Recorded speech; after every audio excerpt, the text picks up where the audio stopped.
the cups of sands of time I rule, echoes of madness whisper. Think of blood on pages. All right, let's plunge into some deep, mysterious waters today. Sounds intriguing. We're diving into the Necronomicon. Oh, wow, that infamous grimoire. Yeah, the Book of Magic, you know. The one everybody whispers about. Exactly. It's spooky, right? Definitely a wild one. Some scholars say it's just a story. Like pure fiction. Yeah, a scary tale told and retold. Makes sense. But others, Yeah. they think it holds real ancient knowledge. Like what kind of knowledge? Maybe even secrets.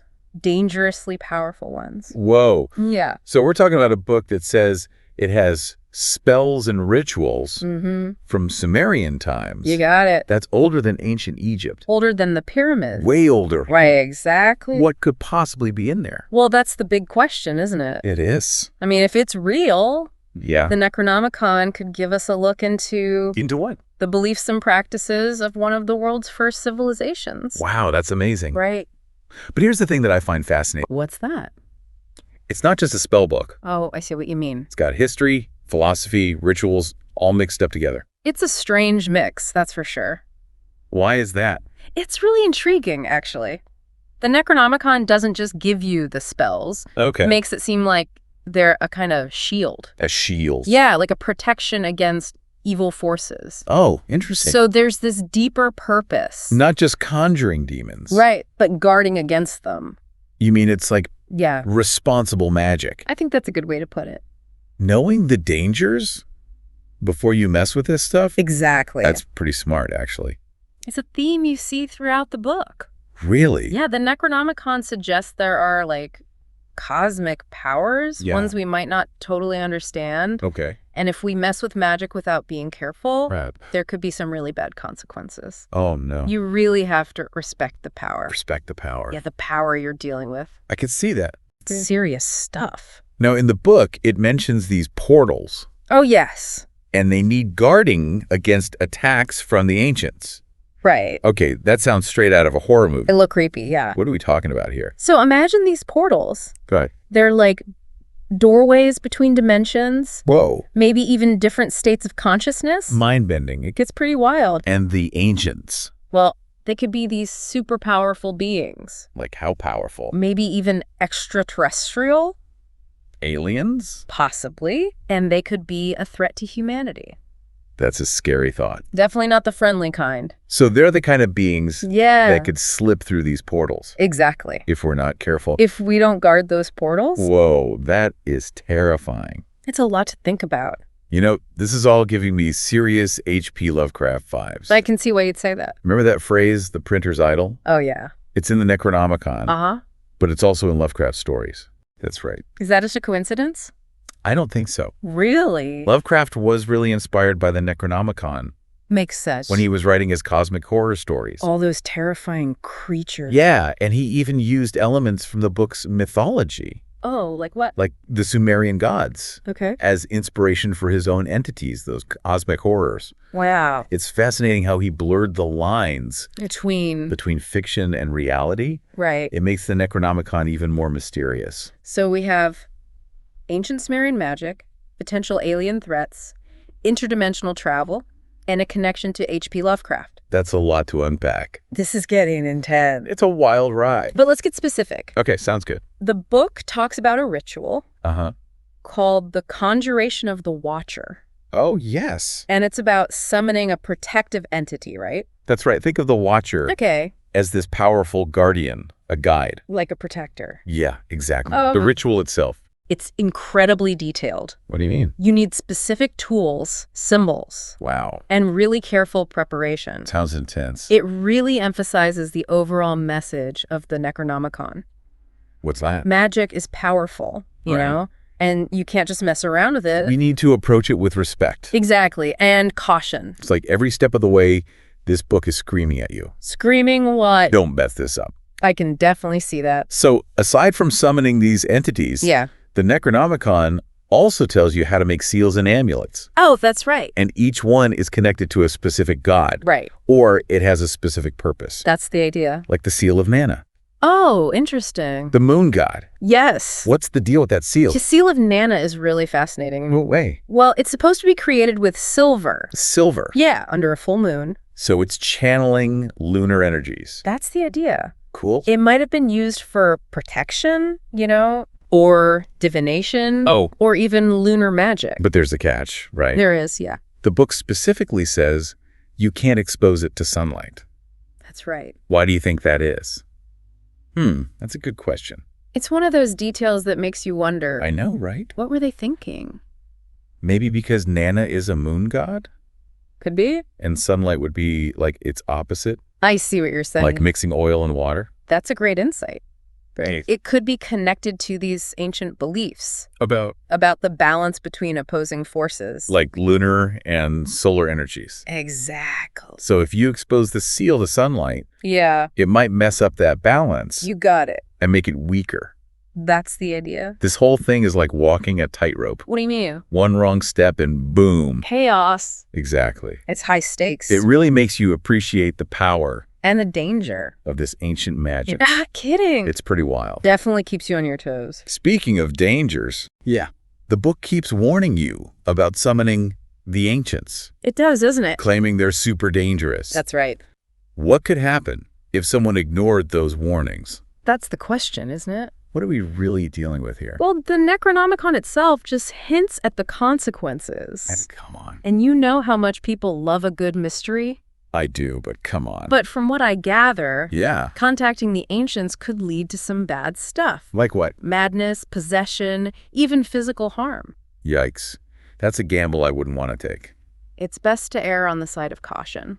Okay, moving on to another interesting element. Okay, what is it? The 50 names of Marduk. Oh, yeah, those are pretty intense. So this is a list of titles, right? That's right. Representing the powers of the god who defeated the ancients. Marduk, yeah. That's the one. The big hero. Exactly. It's pretty epic. These 50 names are supposed to be really potent, right? Well, that's the idea. Each one represents a different part of Marduk's power. Like different aspects of his being. And the Necronomicon suggests that by using these names, Yeah, practitioners could tap into those powers. exactly, for their magical workings. Wow. It's like having a direct line. To the source. Yeah, to Marduk's power. One name that I found really interesting. Oh, which one? Asaluquant. Interesting choice. It's linked to kingship and magic. That's right. What's the significance of that one? Well, Asaluquant embodies Marduk's rule over both the earthly and magical realms. So it represents the potential for magic. To influence not just individual lives, Right. but the course of history itself. Wow, that's heavy stuff. It's a big deal. So it's not just about personal power, It's about something bigger. but shaping the world around you. Exactly. Now, before we go any further, Uh-huh. the Necronomicon ends with a section Okay. called The Testimony of the Mad Arab. Oh, that's a creepy one. It's attributed to Abdul al-Hazred, Right. the guy who supposedly wrote the book. The Mad Arab himself? What's the significance of this section? That's a good question. And what does it tell us about al-Hazred's experiences? Well, this testimony is like this haunting narrative, Oh, I see. filled with warnings, mystical encounters, That sounds intense. and glimpses into Al-Hazred's descent into madness. Oh, wow. It adds this chillingly personal dimension to the book. Really? It hints at the price one might pay for seeking forbidden knowledge. That's a scary thought. It makes you wonder It is. if some knowledge is just too dangerous. Al-Hazred's story is a reminder that some knowledge might come at too high a price. It's a cautionary tale for sure. We've barely scratched the surface of the Necronomicon. We've only just begun. But already it's clear this book is more than just spells. Oh, definitely. It's a glimpse into a hidden world, Like a secret a door. world of ancient power, Cosmic horror. and the constant struggle between knowledge and responsibility. It's a powerful combination. That's for sure. We've got a lot more to uncover. Stay with us as we continue our deep dive into the Necronomicon. We'll be right back. Here again, we deal with new books about chaos magic. You can understand now that have many ways to practice chaos magic in your life. And by the way, everything could not be called chaos magic because chaos magic is all kind of magic. So be comfortable to tell me anything about these videos I make for you. every time. Okay? Here in Chaos Magic time. Okay, we're back. And wow, my head is still spinning. That first dive into the Necronomicon. Oh, no, right. It's a wild ride. But Yeah. right before the break, we were talking about Abdul al-Hazred. The mad Arab. Yeah, and his testimony at the end of the book. It's so creepy. It really is. Makes you wonder if he really experienced all that. I know. It's like Right. it adds this human element to this mysterious text. You're right, it does. And in his testimony, Yeah. he mentions the 7 cities of UR, What are those? places lost to time, Like gone? vanished without a trace. That sounds like something out of an Indiana Jones movie, Totally. except way darker. Oh, for sure. And it all comes back to that Lovecraftian vibe, right? I see what you mean. Like humanity is just this tiny speck. In this vast, unknowable universe. Yeah, exactly. That feeling of cosmic dread, It's everywhere. it is a common thread throughout the book. Okay, so let's shift gears a bit. Okay, where to? Let's talk about the book's connection to Sumerian mythology. All right, sounds good. The Necronomicon claims to be based Yeah. on ancient Sumerian texts and rituals, right? That's right. Like the Mandan text. Oh, yes. It's supposedly an ancient Sumerian account, Of what? the creation of the universe. Yeah. This epic war between the gods. Oh, wow. What's the story there? Well, the Megan text describes this cosmic battle. Between The old gods. who represent chaos and primal forces, That's right. and then the younger gods Led by Marduk. who bring order to the universe. Exactly. It's fascinating how the Necronomicon uses this Uses what? ancient mythology in its own narrative. It's pretty clever, actually. It sounds a lot like other creation myths Yeah. from around the world. Like what? Good versus evil. Oh, yeah. Order versus chaos, you know. It's a classic theme. It really is. And the Medan text even suggests something else. What was that? That humanity plays a role in this cosmic drama. Really? We're caught in the middle of this battle, Between powerful forces. and our actions could tip the scales. Wow, that's a lot of pressure on us. It's a big responsibility. But the Necronomicon doesn't stop there. What else does it say? It also mentions these 7 gates.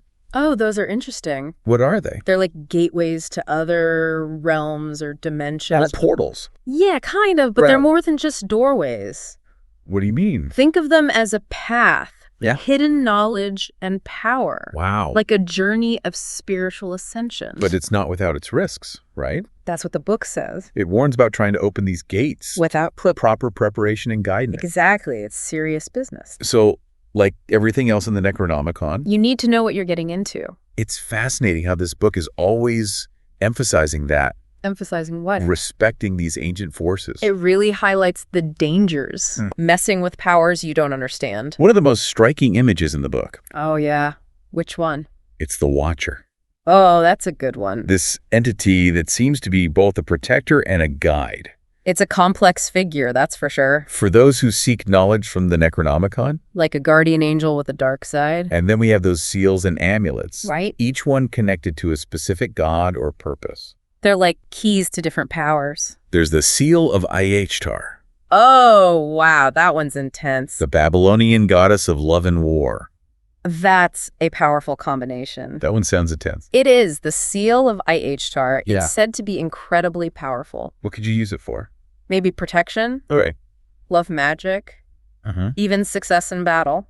But the book warns against using it carelessly, right? Absolutely. Ishtar's power, What about it? it can be unpredictable, dangerous. So it's like a double-edged sword. Exactly. You have to be careful. Like the Necronomicon is full of contradictions, What do you mean? power and danger, light and darkness, all mixed together. It's a complex tapestry. Speaking of which, remember the 50 names of Marduk. Oh, yeah, those are important. Those are supposed to be epithets, right? That's right. Representing Marduk's powers, the god who defeated the ancients, Each name holds a specific power. like different aspects of his being. Exactly. So by invoking these names, Practitioners could tap into those powers. it's like choosing a specific tool for the job. Yeah, some are associated with protection, Okay. healing, wisdom, Others are connected to war. destruction, vengeance. It sounds like playing with fire, some more than others. You got that right. The Necronomicon is very clear about that. About what? That magic has 2 sides. It can be used for good or evil? Like a force of nature, Exactly. It can be beneficial or destructive. depending on how you use it. It all comes down to the wielder. This is what makes the Necronomicon so fascinating, right? What do you mean? It's not just a simple book of spells. No, it's much more than that. It's a complex text. It explores the nature of magic, power, and the human condition. And speaking of complexity, Yeah. it mentions another text, Oh, which one? Eurelia. That's a creepy one. Sounds like the evil twin of the Magan text. It's often called the Book of the Worm. Oh, wow. That's a scary name. It deals with the darker aspects of Sumerian mythology, Like what? the powers of the underworld, Yeah. those forces of chaos and destruction, That Marduk defeated. but never completely eradicated, So they're still out there. lurking in the shadows. A book of shadows within a book of shadows. Now that's a terrifying thought. And this Eurelia, Yeah. it even tells you how to summon those darker entities, right? It does, but it warns you about the risks. This is serious stuff. These are not forces to be trifled with. And the consequences could be dire. The Necronomicon is very clear about that. You're dealing with powers beyond human comprehension. It's a dangerous game. It's almost like the book is saying, Saying what? hey, this information is here, but don't blame me if you mess things up. It's like a disclaimer. You have to admire the honesty. And the sheer terror it evokes. We've only got one segment left To unravel this twisted tapestry. of ancient knowledge and cosmic horror. It's been a wild ride so far. But one thing is clear. What's that? The Necronomicon makes you think It definitely challenges your assumptions. about the nature of reality the power of belief. and the balance between knowledge and responsibility. It's a lot to consider.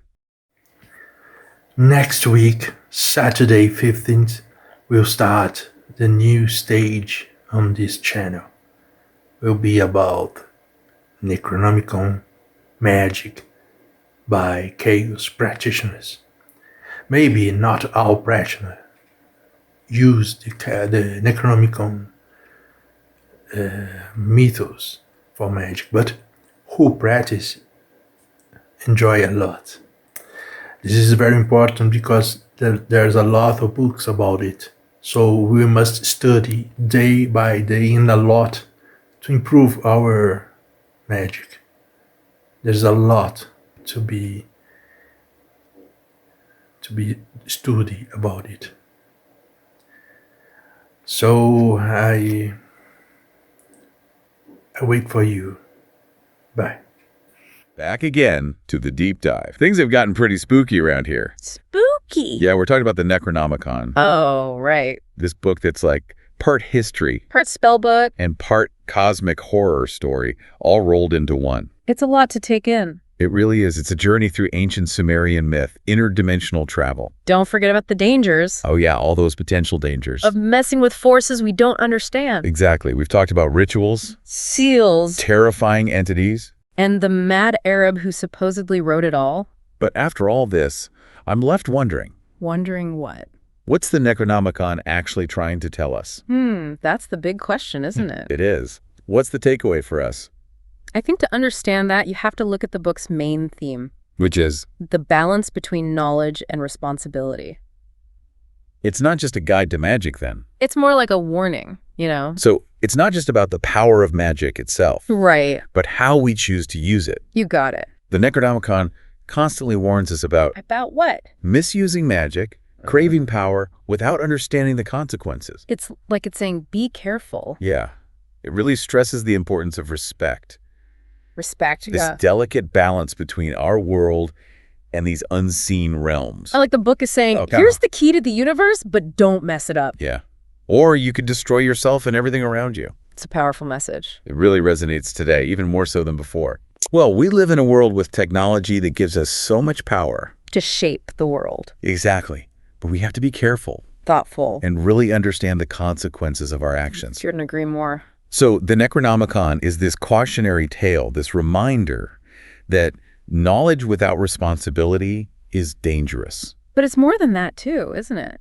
What else is there? It's a window into a different way of seeing the world. Where magic and the supernatural, A part of our reality. it challenges us to question everything. What we think is real. What's possible? It pushes us to explore those mysteries of the universe. And confront the shadows within ourselves. That's deep. It's a reminder that we're part of something bigger than ourselves. And our choices matter. They shape not just our lives. But the fate of the world. That's a huge responsibility, but it's also empowering. To know that we have that power. Yeah, that's the amazing thing about a deep dive like this. What is? It's not about finding all the answers. It's about sparking curiosity. Challenging assumptions. And opening our minds to new possibilities. I've explored some dark corners. Of the Necronomicon. But even in the darkness, there's hope. Hope for what? A reminder that we can choose wisdom over recklessness. Responsibility over power. It's a choice we all face, whether we're dealing with ancient magic or just everyday life. Well said. Well, that's it for our deep dive into the Necronomicon. It's been a wild ride. Full of twists and turns, but I hope you learned something. About this enigmatic text and all its mysteries. Until next time, keep exploring, keep questioning. And keep diving deep. Remember, knowledge is power, but responsibility is the key. Summoning gods, the world has